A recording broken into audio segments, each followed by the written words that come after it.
pessoal, tudo bem com vocês? A gente está de volta aqui então para gravar um vídeo. Em função da última semana a gente não ter conseguido realizar a transmissão ao vivo de uma aula, e conforme eu prometi lá de São Paulo, direto da Expo Chocolates, a gente retorna hoje então para fazer a receita que a gente não conseguiu na última semana. Então a gente vai preparar hoje uma verrine. Verrines são sobremesas preparadas em taças. Interessante essa receita porque a gente consegue ter numa mesma sobremesa várias texturas, vários sabores, temperaturas diferentes também. E aí com essa receita, são 4 preparações dentro dessa sobremesa, que também a gente pode utilizar para preparar um bolo de pote, uma tartelete. Dessas 4 preparações a gente divide ali e consegue criar várias outras receitas. Então a gente vai preparar um pão de ló, uma massa. Eu vou falar sobre o pão de ló, né, para a gente poder ganhar um pouquinho de tempo. Depois a gente prepara um caramelo, um chocolate branco, um crocante e também uma emulsão, um cremoso de café com o nosso ganache já pronto, meio amargo. Então a gente vai começar falando sobre o pão de ló. O pão de ló é basicamente algumas informações de como eu preparo o pão de ló. Cada um tem a sua receita em casa, mas basicamente os ovos, temperatura ambiente ajuda bastante para que ele cresça e desenvolva um pouquinho mais. Eu sempre ponho uma pitadinha de sal na hora de iniciar os ovos ali, a bater os ovos. Também faz com que quebre um pouquinho a albumina ali, a proteína da clara, cresça um pouquinho mais. Se eu tenho uma batedeira planetária, ele tem um poder maior de incorporar ar, então eu já consigo iniciar já batendo a clara com a gema. E aí depois que criou um bom volume, a velocidade não precisa ser a mais alta, não quer dizer que a velocidade muito alta vou ter um resultado melhor no final. Se incorpora o ar de uma forma muito grande, eu tenho bolhas de ar grandes, outras pequenas, e aí depois na hora de incorporar os secos, acaba perdendo um pouco de volume. Então se eu deixo na velocidade média, vai criando bolhas de ar com um tamanho melhor, e aí quando eu for misturar o seco não perde tanto volume. E aí depois de criar um bom volume nessas claras, eu aí coloco o açúcar. Essa receita que está passando para vocês aí no vídeo não leva fermento, então todo o volume da massa vai ficar em função dos ovos. Então por isso que é importante a gente ter um bom volume ali dos ovos batidos, assim a gente tem um resultado melhor no final.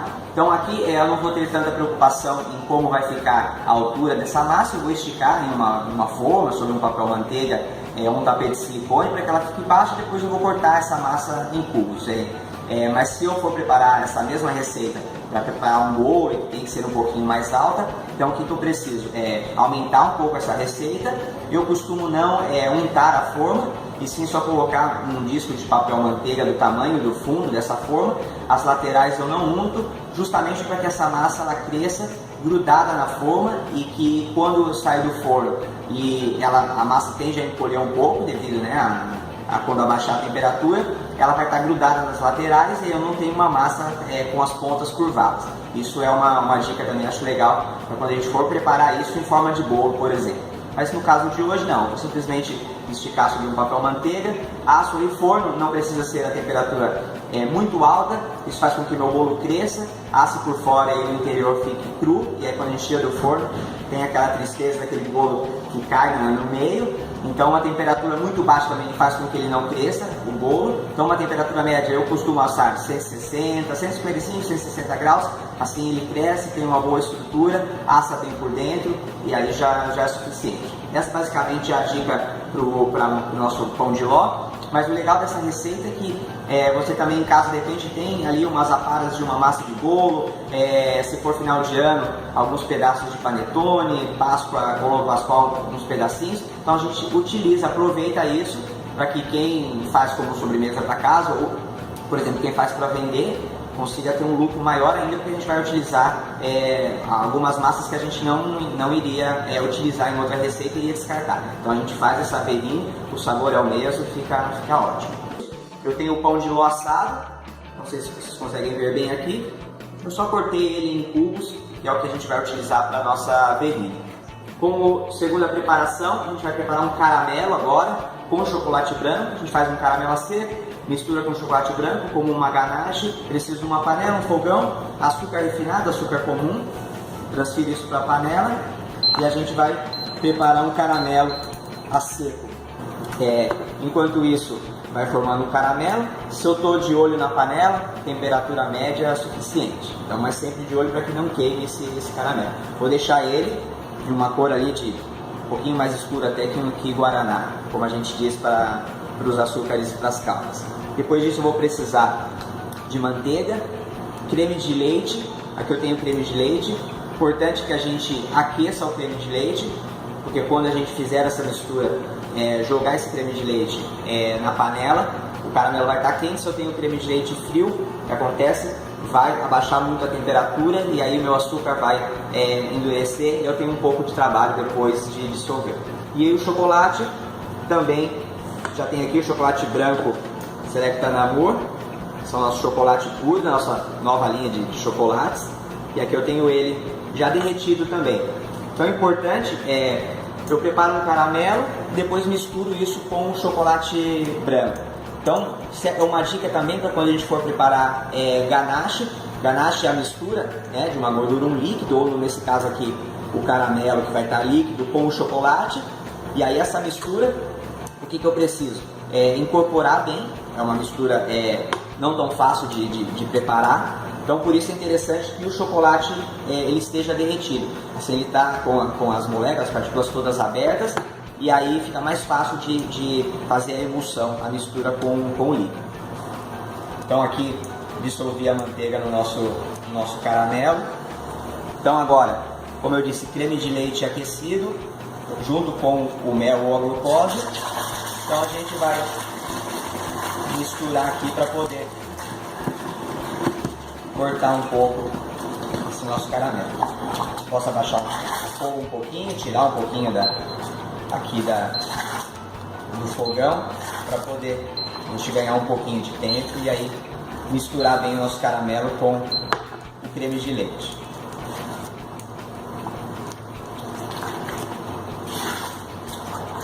Aí feita essa etapa aqui, então eu tenho aqui o chocolate branco derretido. Então a gente agora vai misturar aqui e preparar. Jogo um terço do caramelo e aí então misturo com o chocolate branco derretido. Vou jogar mais um terço do caramelo. Vamos seguir misturando aqui.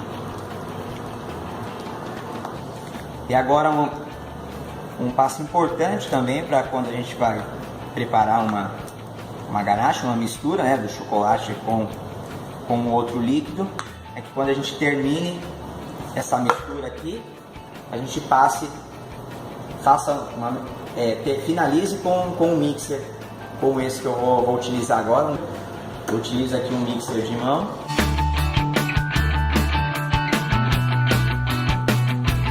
E olha só o resultado final aqui, que coisa linda. Uma combinação muito legal para esse caramelo é a gente colocar um pouquinho de sal, um pouquinho de flor de sal principalmente, que são cristais, a primeira retirada do sal marinho, para deixar ele ter esse contraste do caramelo, o doce e um pouquinho amargo do caramelo com o sal. Isso fica muito interessante, muito utilizado também dentro da confeitaria. Então eu posso colocar o sal já agora, para poder, se eu for utilizar como um recheio de um bombom, por exemplo, ou no nosso caso, para ser uma terrine ou um bolo em pote, eu posso, na hora de finalizar a sobremesa, utilizar um pouquinho da flor de sal. Levo isso aqui para gelar e aí então, no dia seguinte, tenho ele numa textura boa, perfeita para a gente utilizar nas nossas preparações. Vai ser um creme de café, uma emulsão de café. Então para isso a gente vai precisar leite gelado, importante que o leite esteja gelado, café solúvel, vou precisar do topping, a nossa base em pó para mistura, tipo chantilly. Então, para quem não conhece, vou mostrar aqui a embalagem dele. O café solúvel, já misturo aqui junto com leite.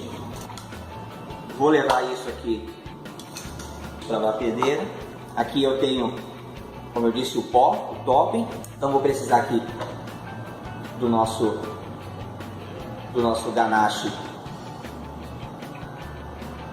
meio amargo. Vou fazer uma pré-mistura aqui para que quando eu leve para a batedeira, esse pó utilizado aqui para o topping, ele é bem leve, então se eu já inicio batendo, corre o risco da gente espalhar esse pó por todo lado, sujar a nossa cozinha.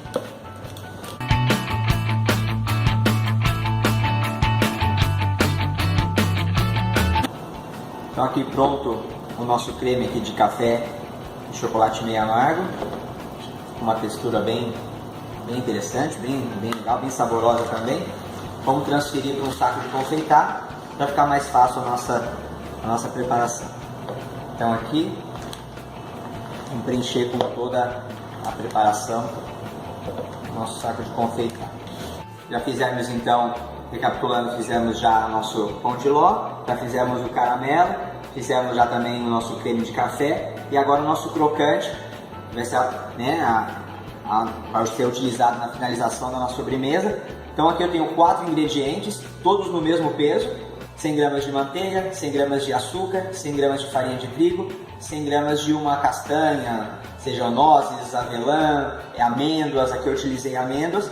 Então, com a manteiga gelada, vou misturar com a ponta dos dedos esses 4 ingredientes, e aí eu tenho uma farofa bem úmida, espalho em uma forma, ou sobre um papel manteiga, um tapete de silicone, levo essa preparação para a geladeira, e aí então forno pré-aquecido, aço 160 graus, em cerca de 15 minutos, 12 minutos, 15 minutos, depende um pouco do forno. Vou mexendo ali na metade do tempo para que fique toda a preparação crocante. Como eu disse, a gente vai preparar uma verrine. Tenho também aqui uma preparação para um bolo de pote, tem uma mini verrine, e aí então eu tenho aqui o nosso creme de café. Então eu venho aqui em uma das laterais da nossa verrine, coloco uma quantia do creme de café. Com o nosso caramelo já cristalizado, eu venho só preenchendo aqui uma das laterais. Em uma lateral o creme de café, na outra o caramelo.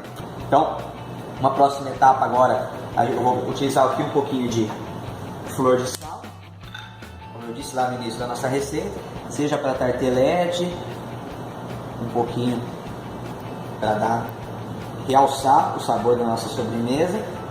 Mesma coisa aqui também, se quiser para o bolo de pote também. Nosso crocante aqui, eu vou dar o acabamento da nossa sobremesa. Como fica lindo, uma apresentação muito bonita.